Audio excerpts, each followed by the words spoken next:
दिल्ली में nursery admission के लिए उच्चतम न्यायालय ने दी हरी झंडी। नर्सरी में प्रवेश के लिए दिल्ली सरकार के 27 फरवरी को जारी की गई अधिसूचना उच्चतम न्यायालय ने रद्द की। उच्चतम न्यायालय ने दिल्ली सरकार से कहा कि अगर जरूरत पड़े तो सीटों की संख्या बढ़ाई जाए।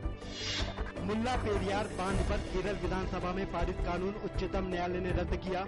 उच्चतम न्यायालय ने मुल्ला पेरियार बांध की सुरक्षा की निगरानी करने के लिए 3 सदस्यीय समिति नियुक्त की। लोकसभा चुनाव के 8वें दौर में 7 राज्यों की 64 सीटों पर मतदान जारी है। इसके साथ ही आंध्र प्रदेश के सीमांध्र क्षेत्र में विधानसभा की 175 सीटों पर भी आज वोट डाले जा रहे हैं। उत्तराखंड और हिमाचल प्रदेश की सभी सीटों पर वोटिंग हो रही है। आज हो रहे मतदान में देश की जानी मानी हस्तियों ने भी अपने मताधिकार का प्रयोग किया। उन्होंने लोगों से मतदान में बढ़ चढ़कर हिस्सा लेने की अपील की। शुरुआती कारोबार के दौरान शेयर बाजार में देखी गई गिरावट। सेंसेक्स 22 अंक कमजोर होकर 22,486.50 अंक पर खुला।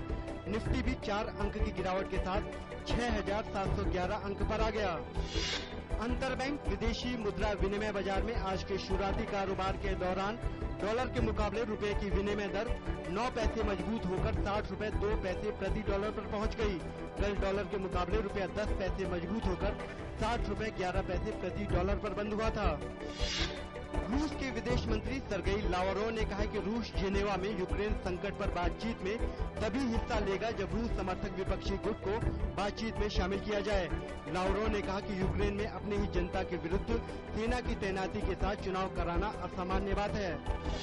न्यूयॉर्क में नाइजीरियाई दूतावास के बाहर नाइजीरिया में अगवा छात्राओं की सुरक्षा और उनकी रिहाई की मांग को लेकर कई प्रदर्शनकारी इकट्ठा हुए। दुनिया भर में छात्राओं के अपहरण की घटना पर नाइजीरिया सरकार के लचीले रुख की निंदा हो रही है। अमेरिका की सीक्रेट सर्विस के मुताबिक व्हाइट हाउस की सुरक्षा में सेंध लगी है। एक अनाधिकृत ड्राइवर के व्हाइट हाउस ग्राउंड से सटे प्रतिबंधित क्षेत्र पेंसिल्वेनिया एवेन्यू में दाखिल होने के बाद ये खबर सामने आई है। दक्षिण कोरिया के विदेश मंत्री ने उत्तर कोरिया को परमाणु परीक्षण करने पर गंभीर परिणाम झेलने की चुनौती दी। दक्षिण कोरिया के विदेश मंत्री ने अंतर्राष्ट्रीय शांति संस्थान से कहा है कि अगर उत्तर कोरिया अंतर्राष्ट्रीय समुदाय की अनदेखी करता है तो उस पर प्रतिबंध लगाए जाएं।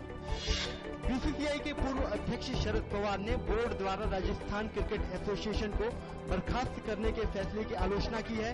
पवार ने कहा कि किसी एक व्यक्ति की वजह से पूरे संगठन को निलंबित करना वाकई दुखद है।